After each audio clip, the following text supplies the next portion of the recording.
Bandhan's Stock Advisors. Let's make money. Hello friends, अगर आप हमारे चैनल पर फर्स्ट टाइम आ रहे हैं तो subscribe to our channel and hit the bell icon. Friends, एक इकोनॉमिक्स का पेपर वायरल हुआ है जो हमें इन्फ्लेशन यानी कि महंगाई पर अलग नजरिए से सोचने पर मजबूर कर रहा है। यह पेपर बोल रहा है कि इन्फ्लेशन जो प्रेडिक्ट की जाती है उतनी इन्फ्लेशन रियलिटी में होती ही नहीं है और इस गलत प्रेडिक्शन की वजह से लोगों के लाइफ्स पर बुरा असर पड़ रहा है। इसे हम एक स्टील के एग्जाम्पल से समझते हैं। स्टील बनाने के लिए हमें कई रॉ मटेरियल्स की जरूरत होती है, जैसे कि कोयला, iron ore, transportation service, labour, machinery etcetera.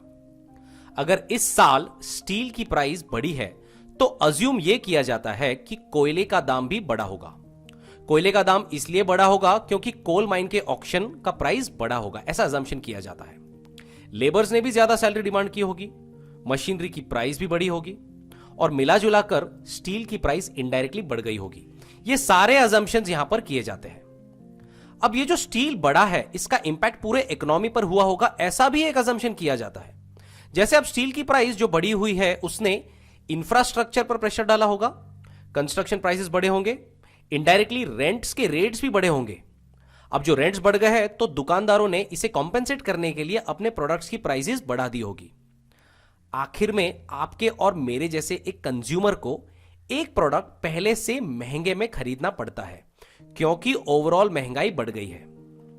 तो मुद्दा यह है कि जब कोल के प्राइसेस बढ़ेंगे तो एक अजम्पशन किया जाएगा कि स्टील के प्राइसेस भी आने वाले वक्त में बढ़ेंगे, तो बाकी सारे चीजों के प्राइसेस भी बढ़ने के डर से दुकानदार पहले से ही आने वाले इन्फ्लेशन को काउंटर करने के लिए, उसके लिए प्रिपेयर होने के लिए पहले ही अपने प्रोडक्ट के प्राइसेस बढ़ा देंगे। कोयले के दाम बढ़ते ही अलग अलग वर्कर्स भी ज्यादा प्राइस या ज्यादा पैसे डिमांड करने लग जाएंगे। ट्रांसपोर्टेशन भी बढ़ जाएगा क्योंकि हर किसी को लगता है कि अब महंगाई बढ़ने वाली है। तो फ्रेंड्स, ये पूरा एक आर्टिफिशियल इन्फ्लेशन का खेल बन जाता है, एक हवा क्रिएट हो जाती है। क्या रियलिटी में कोयले के दाम बढ़ने से सारी चीजों के दाम सच में बढ़े? किसी ने वेरीफाई किया ही नहीं, बस अजम्पशन किया कि बढ़े ही होंगे। अब जो सेंट्रल बैंक्स होते हैं जैसे कि आरबीआई, जिनका काम है कि इन्फ्लेशन को कंट्रोल करना, उन्होंने भी देखा कि महंगाई बढ़ने वाली है तो प्रिपेयर होना चाहिए। तो उनके कुछ तरीके, पॉलिसीज होते हैं आने वाले महंगाई को कंट्रोल करने के लिए, और सबसे पहला तरीका होता है इंटरेस्ट रेट्स को बढ़ा देना।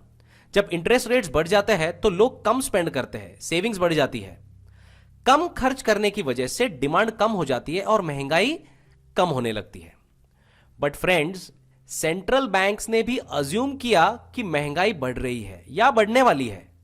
ग्राउंड लेवल पर रियलिटी क्या है ये किसी ने देखा ही नहीं। तो अब जो इकोनॉमिक्स का पेपर वायरल हुआ है उस बंदे का नाम है Jeremy Rudd. He is a senior advisor at the US Fed Reserve. इनकी अपनी एक अलग डिस्कवरी है इन्फ्लेशन को लेकर।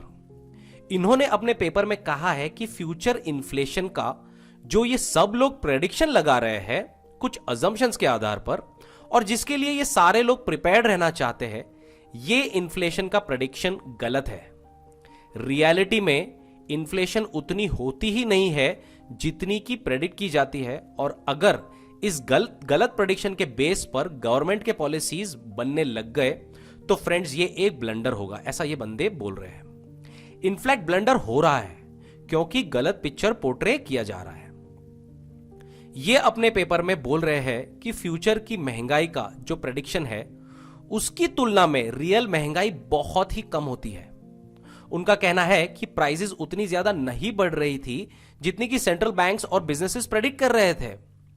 इसकी वजह से पॉलिसी मेकिंग गलत हो रही थी और लोगों के लाइफ्स पर, ओवरऑल इकोनॉमी पर, स्टॉक मार्केट्स पर और बिजनेसेस पर इसका बहुत बुरा असर पड़ रहा था। तो मोटे मोटे तौर पर उन्होंने पूरे इन्फ्लेशन के प्रेडिक्शन के तौर तरीकों को अपने पेपर में चैलेंज कर दिया और कहा कि महंगाई को प्रेडिक्ट करने के तरीकों को, पैरामीटर्स को बदल दिया जाए जिससे कि ओवरऑल इकोनॉमी को बूस्ट किया जा सकता है। अब ये रॉन्ग इन्फ्लेशन प्रेडिक्शन का असर शेयर मार्केट पे कैसा होता है? मार्केट में इन्फ्लेशन की खबर से पैनिक स्प्रेड हो जाता है, मार्केट्स करेक्ट होते हैं जिससे कि small investors, specially small investors sell करने लगते हैं अक्सर लॉसेस में। इसका मतलब अननेसेसरली ही मार्केट गिर गया। इन्फ्लेशन का असर फिक्स्ड इनकम सिक्योरिटीज पे पड़ता है, जब इनफैक्ट रियल इन्फ्लेशन तो कुछ और ही है। Various sectors get affected.